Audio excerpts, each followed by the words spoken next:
You're listening to Voces, Críticas, Critical Voices. I am your producer and host, Silvana Falcón.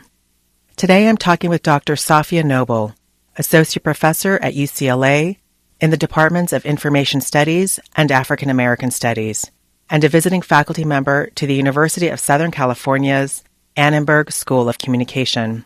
Her academic research focuses on the design of digital media platforms on the Internet and their impact on society. Her work is both sociological and interdisciplinary, marking the ways that digital media impacts and intersects with issues of race, gender, culture, and technology.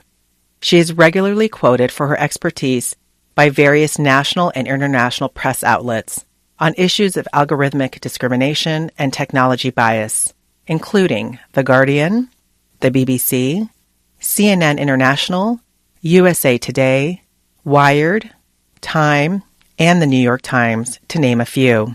I've invited her on the show to talk about her best-selling book on racist and sexist algorithmic bias in commercial search engines.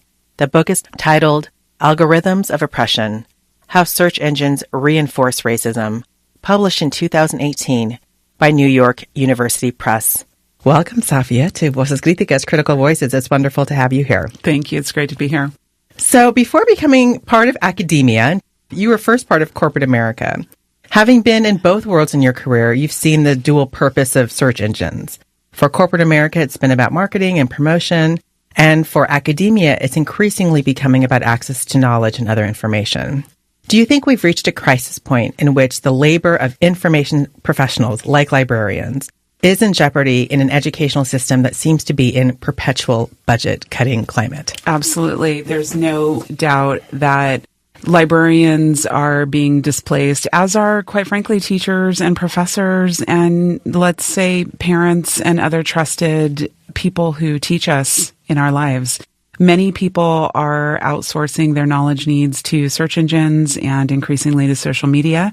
And I think, this is a real crisis, and I try to talk about this in the book because those platforms are really advertising platforms. They're designed to be advertising platforms. They're designed to optimize people and companies that pay for that level of visibility.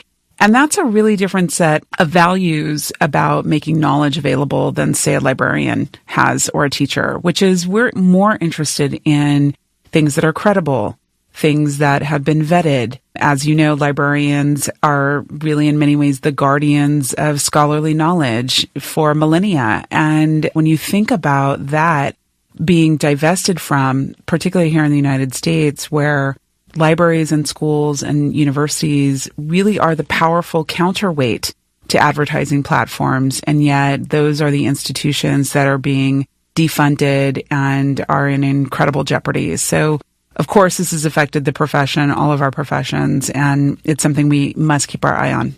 So I like how you called librarians the defenders of knowledge, because I think they have been raising the alarm bell in many ways about the encroachment of search engines like the ones that you investigate in your research. And I just think about how pivotal librarians were for me in my graduate studies. Really felt like I got through graduate school through the guidance and mentorship of many librarians in our UC system. Absolutely. I mean, I think about even my own childhood, and my friends were all from the 70s, and we grew up in public libraries. This was before, the rise of kind of big commercial bookstores like Barnes & Noble and these types of places, Borders, which is out of business now, and obviously long before something like Amazon. And we knew that public libraries were spaces of exploration. They're really important for children's kind of intellectual development and cultivating curiosity, all the way through to the moments where I, like you, in graduate school, found that I would never have been able to do my work without a library. Even my students now who are dependent upon something like Google Scholar really don't understand that Google Scholar is going to prioritize large scholarly publishing databases over smaller organizations and publications. And though they are improving in this way, I often hear faculty talk about the thin lit reviews that graduate students are pulling together through something like Google Scholar, and they're really not getting into the deep heart of knowledge and disciplinary kind of histories.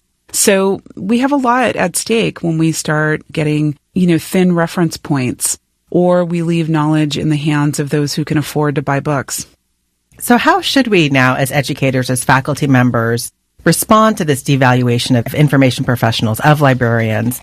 Because it's happening in the UC system. You and I are now both part of the UC system. It's happening elsewhere as well. How should we be thinking about protecting the public education system or the public good, the public right to knowledge, etc.? What is our role as faculty, as educators, in standing in solidarity with information specialists? Well, for sure, I think we have a responsibility to understand librarians and specialists who work in the libraries as our key critical partners in making knowledge accessible to students and more broadly to taxpayers and to the public. Librarians play a really important role, and we hear these anecdotal stories pop up here and there about, let's say, provosts saying things like, why do we need the library when we have Google? We see more investments by campus IT services into a suite of Google products and as like efficiency measures, cost-saving measures. And I think we want to be paying incredible attention to these kinds of investments and where divestments are happening. Certainly, the UC librarians have had a very important series of actions with large scholarly publishers like Elsevier, for example, where they are pushing back on the escalating prices of academic journals. And this is a very important place as well. I think of this in particular for people who might be in the social sciences and humanities. Let's say you're in African American studies, or you're in women's studies, Chicano Latino studies, American Indian studies, where your journals, where there's really important, deep history and knowledge, might not be owned or circulated by a large powerhouse scholarly publisher. And so if you have kind of monopoly control over a few publishers disseminating and controlling the knowledge, that can radically skew a field. So I think faculty and graduate students have to be aware of the politics of these projects and have to stand in solidarity with librarians. And certainly one other way that we get the public interested is that we make our research more and more available to the public. I mean, one of the challenges for academic libraries in the UC system is that they're only available to faculty, students, staff. They're not necessarily places where the general public thinks they can go and access knowledge. And so that's another place where in the UC system, we are a public good for the people of California and more broadly in the world. And I think we need to make sure that the doors stay open and the knowledge stays accessible for everyone. Yeah, those doors have to stay wide open. You've talked in your research and in other venues about the affection that universities in particular are having now for Google. I remember the first time hearing Google used as a verb and thinking, oh my goodness, we are going into a very bad place. And every time someone says, did you Google it? I literally get a little bit of hives hearing that because it's become so normalized and so routine. How are you making sense of this affection? Can we talk a little bit about where is it coming from? What does it tell us about the power of corporate marketing and appeal that this has now become so normalized in our everyday discourse? Well, one of the things we know is that we're living in kind of this era of neoliberal social and economic policy. And so what does that mean? It means we're living in a moment where, and especially young people who don't have memories of how things might have been before, where everything is privatized. Everything is about kind of your own individual experience, your own individual success or failure. If you have access to the university, it's because you could pay for it or your parents saved up money for you. Your identity is increasingly hooked to brands that make you feel a particular way. And your identity is often linked to, corporate marketing campaigns that are incredibly adept at mining and understanding our kind of emotional and social impulses. And of course, technology is playing a huge role in making corporations even more sophisticated in being able to do this. So it's no wonder that people are susceptible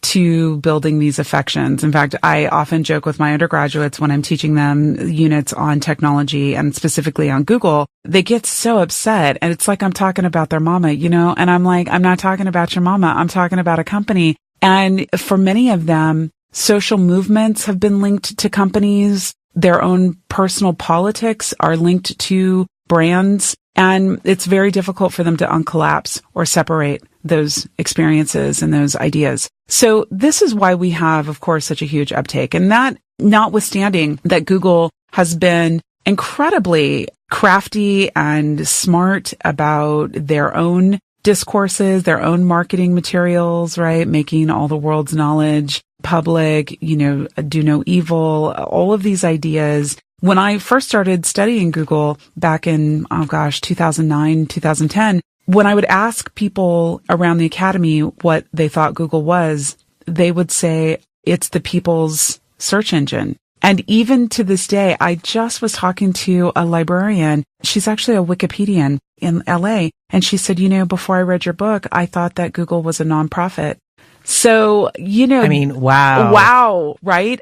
So imagine that this is kind of the mental hold and the way in which people relate to Google. They don't think of it as an advertising platform. And of course, one of my goals is to try to reframe and help people understand what's at stake. And part of this is, of course, because I spent my whole first career in advertising and marketing. And, I'm in academia to atone for my sins. So it's fine. But, I know that getting people to do things to relate to products and services in a very personal and emotional way is a highly skilled business practice. And a lot of people are very good at that. And Google is certainly masterful. Well, it's interesting that you're talking about how young people have this affection, right? And that they were sort of feeling personally attacked with the questioning of Google, and so much of their upbringing, so much of their childhood, like when they think about their favorite sports team, their sports teams are playing at Oracle Arena. They're playing at all these corporate named arenas, and they don't even remember a time when corporations did not build these massive stadiums, as if they're doing it for the public good, right? As if there isn't some other larger goal there in terms of corporate profit. But that's, to me, is where I see the normalization too of the private and public spaces. It's very hard to disentangle because it's what has become normalized.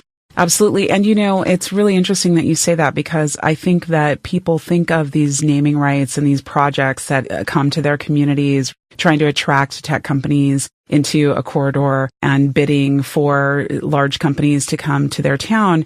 People often don't see the way in which those companies don't pay taxes back into the local community or into the state, into the region. They don't understand how much of a series of tax breaks that are coming to those companies. So in fact, you have the public taxpayers subsidizing these mega corporations coming into their areas. And the trade-offs are quite frankly not there. And this is one of the reasons why people, let's say, who came of age after the 80s really don't understand the way in which we thought of public goods and public space, public parks, stadiums, universities, schools as shared community resources that made everyone better or improved the quality of life for everyone. Now those are private experiences, and people, they think that, they've got to give out these naming rights to these spaces and places, otherwise they can't have them.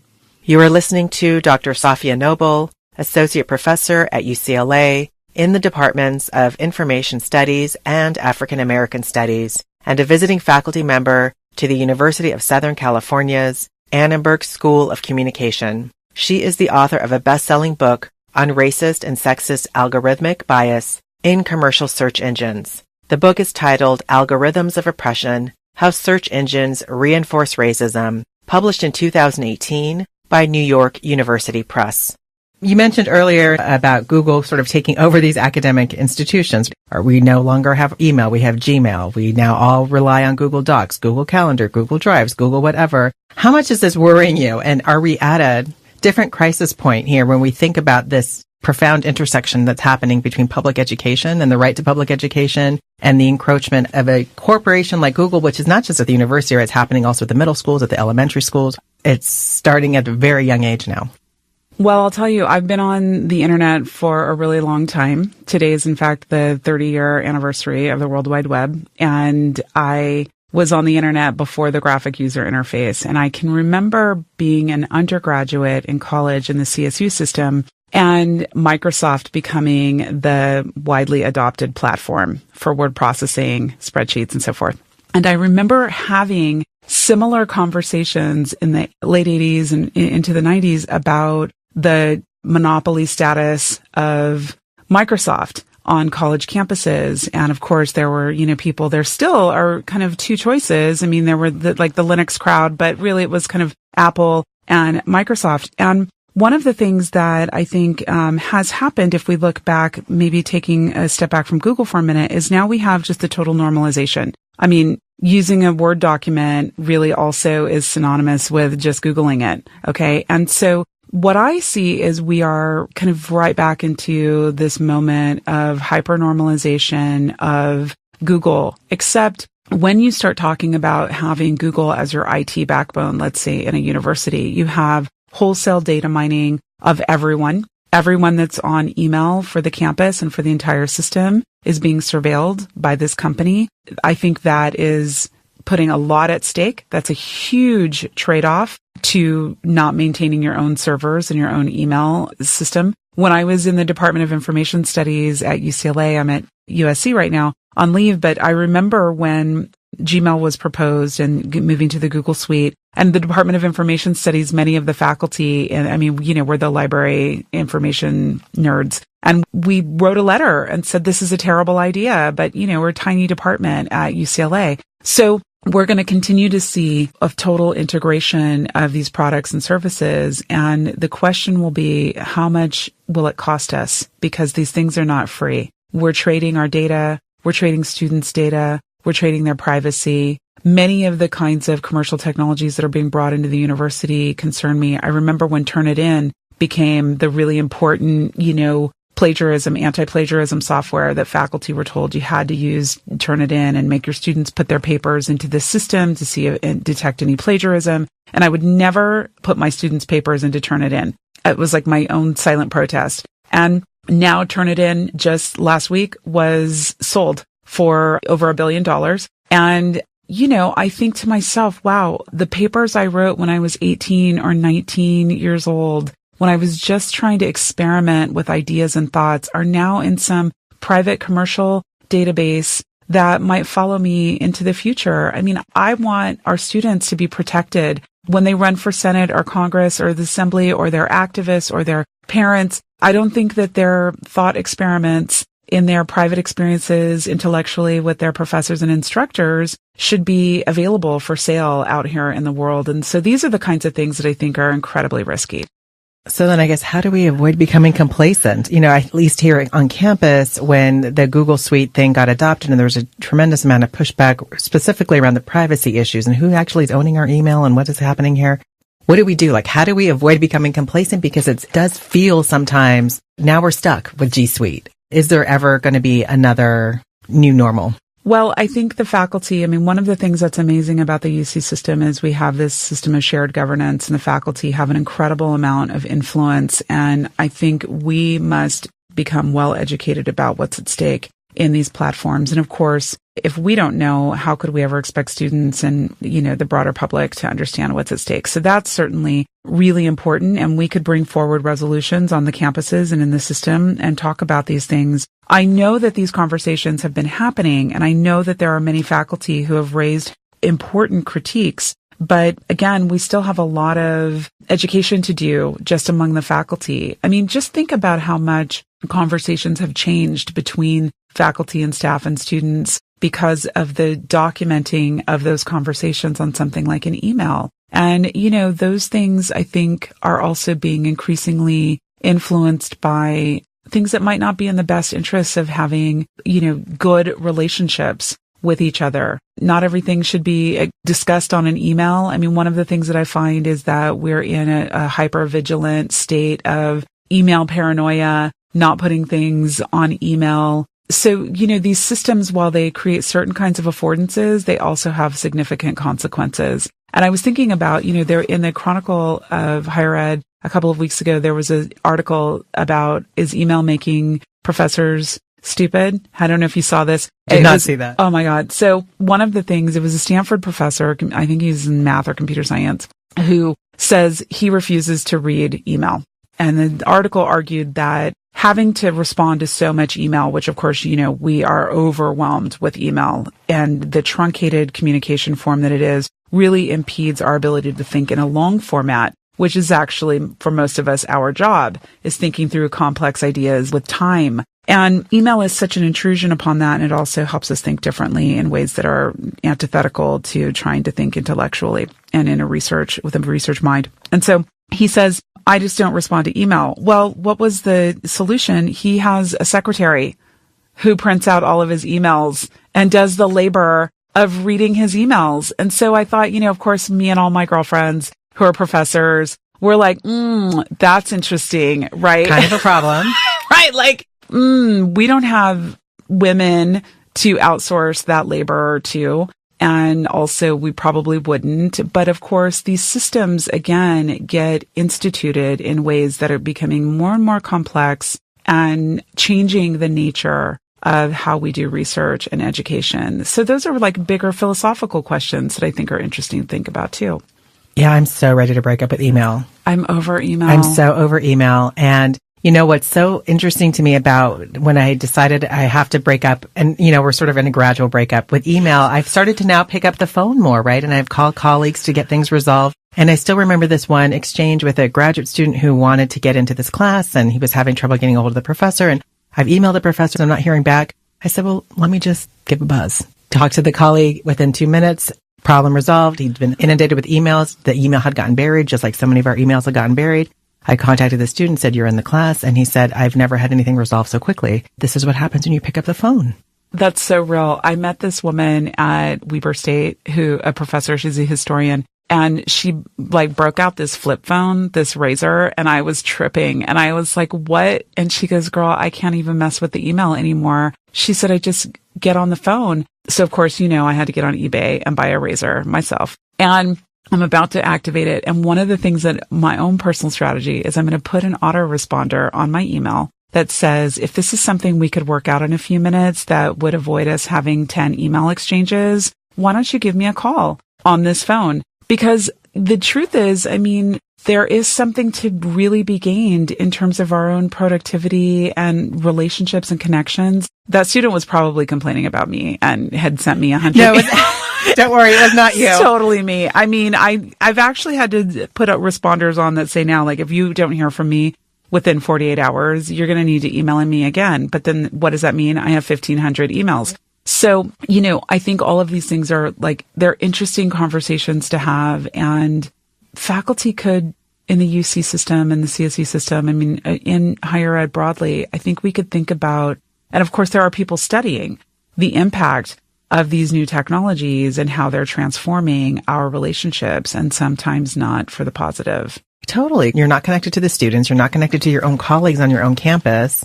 You can go months and months without seeing a colleague in person, but you've had 40 exchanges through email. I'm like, there's something wrong with this. Right. And yeah, especially it's really when disturbing. 5 of them are what room are we meeting in? Exactly. I can't do it. I know. Okay. So I think I'm going to have to copy you with that Razor phone idea. I feel like I just sold 100 Razors. You did. Right now. You did. You just sold one here. So. Now let's talk a little bit about some of the research in the book. It's such an important investigation you've done, and you've obviously pushed some buttons, which we'll talk about in a minute. But your central claim, of course, is that search engines are biased. It's not just about some mathematical formulation. It's not that the formula is not right, that there's something more profound going on. And this also reveals the racism and the misogyny that's really embedded in our societies. Can you share the story of when you first realized that something was really wrong here when it came to search engines that merited so many years of your life, really, in engaging in this scholarly investigation? Yes, I'm happy to. And I'll tell you that when I first started this inquiry, it's just so different, the environment now, talking about these concerns. So, I was thinking about, of course, I just left advertising and I was coming back into academia and going to grad school. And I was thinking about how everyone was talking about Google like it was the new public library. And I was surprised by that because as I was leaving advertising, we were starting to shift huge portions of our media buying budgets to online paid advertising. And we were thinking about search engines, especially the first page, as really prime real estate for our clients and trying to get them there. So we were writing advertorials and things that could look like news, but were really advertising. And, this was like a industry that was just opening up in the mid 2000s. And I was surprised that people in the academy were not studying it in this way, in this context. We're instead thinking of Google as the people's search engine. Now, of course, that's because many people in academia have been on the internet for a really long time. And we remember when the internet was even more of a mess before search engines and how hard it was to find things and what search engines did to really revolutionize sifting through a lot of web pages. So I understood it in that way, but I was thinking about how can I talk about this? And I was talking to a colleague, Andre Brock, he's at Georgia Tech now. And I said, there are a lot of ideas that get expressed in search engines that just are not right. It's like misinformation. And he says, oh yeah, you should see what happens when you Google Black girls. I was, Lord, here we go. And so I did. And you knew that was not going to be good road. I knew, of course, because when anybody's defining Black girls, except Black girls, it usually is not going to go down very well. Okay. And of course, lo and behold, the first page was dominated by pornography.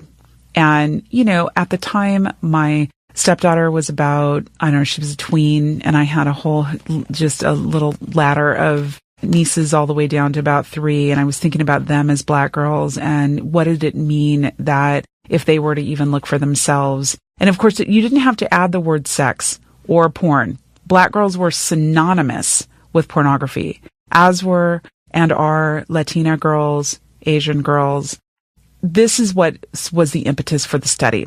So I looked over the course of writing the book at many different concepts. Why is it when you did a search on the word beautiful for many years, you were given back images in Google Images of basically like thin, blonde, white women in lingerie, and bikinis. This was synonymous with beautiful, even though we might think that a more universal concept of beautiful might be nature or something like that. And here I am at the beautiful epicenter of nature at UC Santa Cruz. I went out on a research journey of trying to document and understand all of these really important kinds of concepts and identities and people that were misrepresented by search engines. And of course, positing what does that mean when the public generally thinks of a search engine as a reliable, credible knowledge center rather than an ad platform that, let's say, caters to the highest bidders, which, in the case of pornography, the porn industry has more money than just about any industry, and they really are able to co-opt a whole host of identities. I think because of your research, now it says Black Girl Magic, Black Girls Who Code, but I did do a search for Latina girls yesterday, and it is still mostly pornography sites. Yes. This speaks to, I think, the urgency of your work, that there is much that still remains to be done. And I think for girls of color, what kind of environment do we want them to be in, and what kind of world do we want them to be in? And they're all using these search engines. Yep. It's really quite profoundly disturbing, I think, what your research has exposed.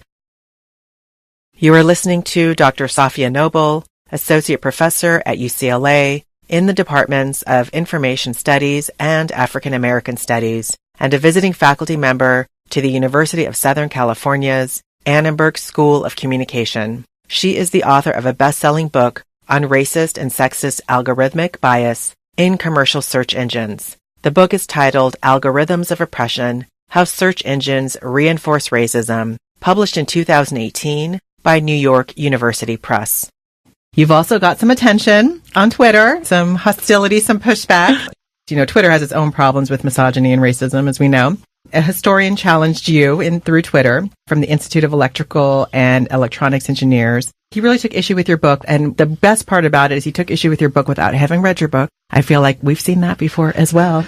And so, did this hostile reaction surprise you? Did you see this coming, this complete disregard of years of your work in this platform of Twitter where people kind of hide and engage in their kind of vitriol? When I started writing the book, I'll tell you, it was very, very difficult to surface a conversation that algorithms could discriminate, that there were these kind of social practices embedded into the design of technical systems. It was very difficult. We're talking 2009, 2010, 11.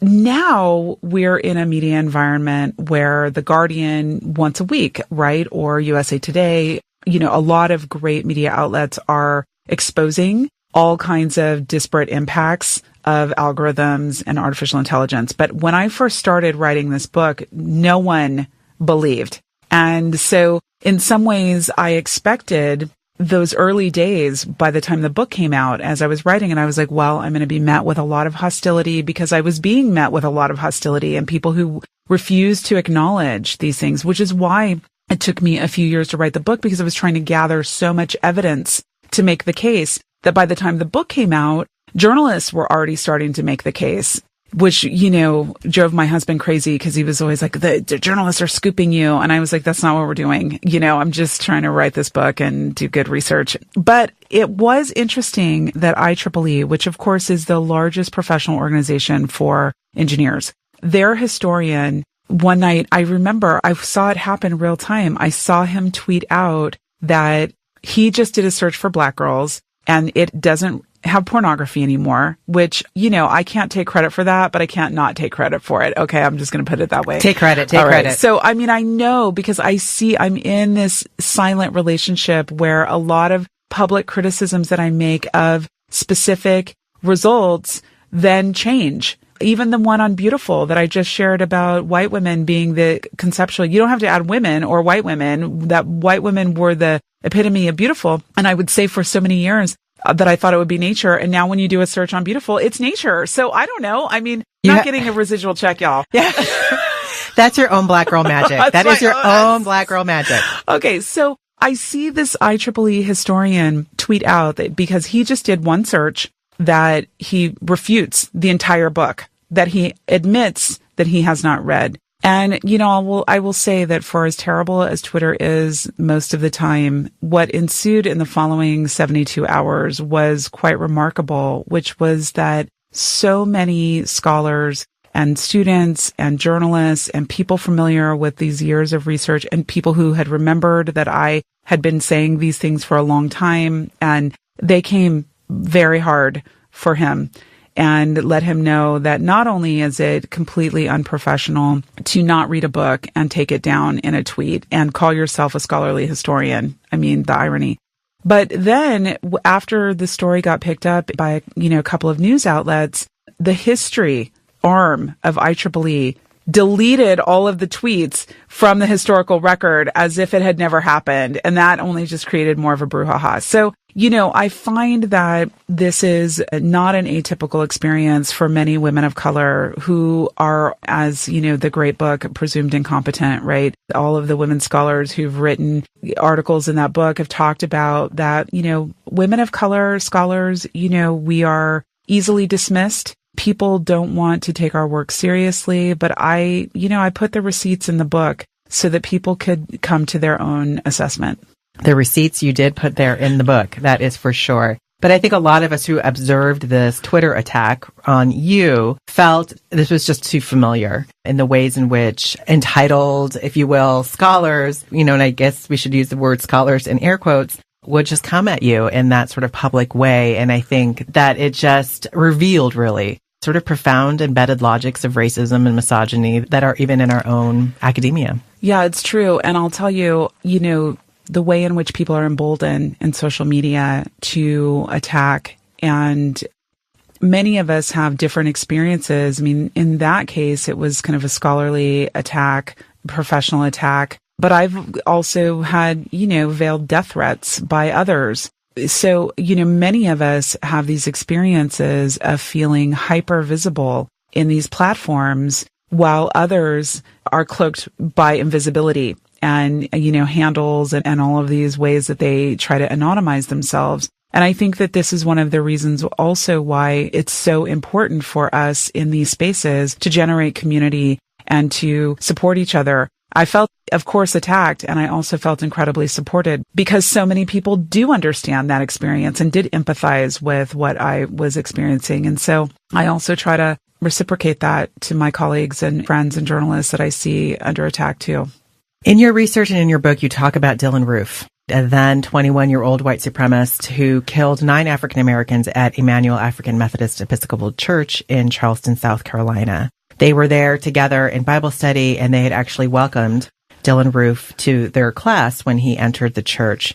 What does Dylann Roof have to do with algorithms of oppression? So right after Dylan Roof opened fire, many of us were paralyzed, quite frankly, glued to our televisions and to the internet, trying to understand who was this person. How could this tragic, racist hate crime happen? And 21 years old. I mean, I think that's the other thing that people were grappling with. Like, here we go, 21. 21 years old. And of course, the many ways in which when, young people, young men in the United States who are kind of radicalized and open fire in a school or in a church, the way in which, they get painted as a lone wolf, and all of the ways in which, we were all trying to kind of think about what was happening and what was being said about the crime. Within about 24 hours, someone found Dylan Roof's manifesto online at thelastRhodesian.com. And I immediately poured through that. And there was a section of his manifesto, his online diary, that really jumped out to me.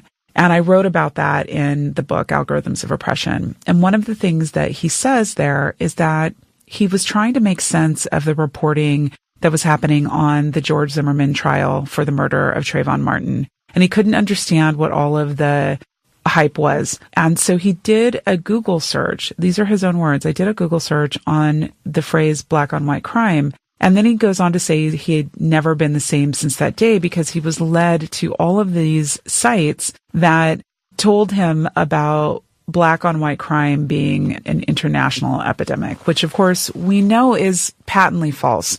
So I tried to replicate those searches, and I worked with other people around the country and asked them to do the same. One of the things that we find when you search on a racist red herring, which the phrase black on white crime is, it's used by white nationalist, white pride, anti-Semitic, anti-black organizations in the West, generally speaking. And it's used to justify the hate and annihilation of black people by these organizations. So when you do that query, you don't get any context for what that red herring is.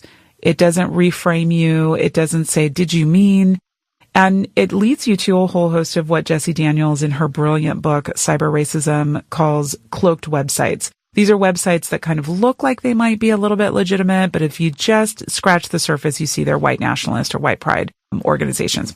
And so he goes down a rabbit hole of all of these different sites, and then he reports out in his manifesto that now he's completely racially aware. And I found this incredibly important because here's a 21-year-old reporting out at some point in his young 20s. He's saying, I did a search to make sense of something that was being reported in the news. If you remember back to the time of the Zimmerman trial, the nation was completely split.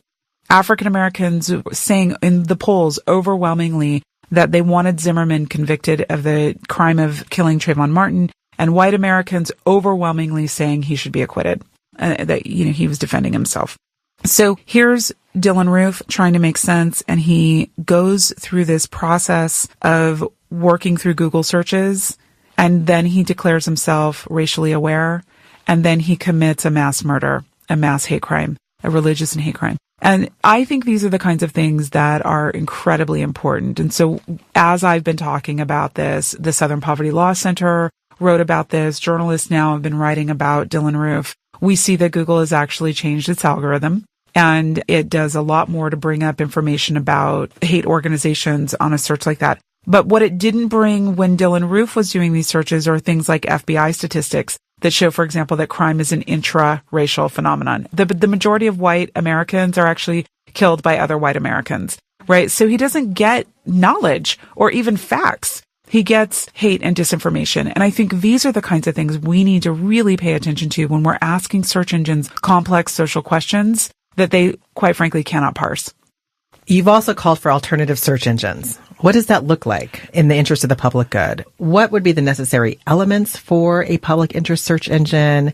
What kind of value would be embedded within that search engine? What kind of ethics or code of ethics would guide the creation of that type of public interest search engine? What can be done? Well, one of the things that I think is really important is that we have public interest, education, media, technology standing in counterweight to commercial, private, corporate, education, media, and information. So I argue in the conclusion in the book that, or maybe I posit that one possibility would be public interest search engines. And I think of it, of course, because I have this affinity for librarianship and for education. I think of this as being, what would it mean if we pointed academic and public librarians to the open web and we asked them to help us do sense making between credible vetted sites versus disinformation propaganda sites, right? And we understand that their value system is about what is in the public interest and what would be credible by librarian standards or academic standards or teachers' standards. The problem that we have had is that people don't understand the standards that we have in something like Google or Bing or Yahoo. They don't understand that the values are a commercial, private, profit imperative. It's a profit imperative. It's an advertising engine, not an information retrieval engine. So what we need are more search engines, not fewer, not one monopoly kind of company controlling the landscape. We need multiple points of view and entry points. And, I often say that while regulators right now are thinking about things like breaking up Google, breaking up Facebook and kind of these large tech companies, which again, many of us who work in broadly internet studies have been thinking about regulation and public policy for quite some time. While this is on the table, you can't also gut funding for higher ed, gut funding for public education, for public media, for public libraries. Those are the institutional democratic counterweights to large commercial control over the information and educational landscape. So we need to have, of course, more regulation over what these advertising engines are doing and what they're propagating. And we need to think about them in the context of the fact that people use them like they're a public good as fact checkers rather than for what they are. And then we need to also put an incredible amount of investment into these counterweights like a public interest search engine. We got to make the public good back into our normative discourse, the public good, because that's really what's at stake. Such a delight and a joy to talk to you. I've been such a fan of your work, and I'm just really honored to have this time with you. I really appreciate being here, and you're just an excellent scholar and friend, and it's just been a delight. So thank you.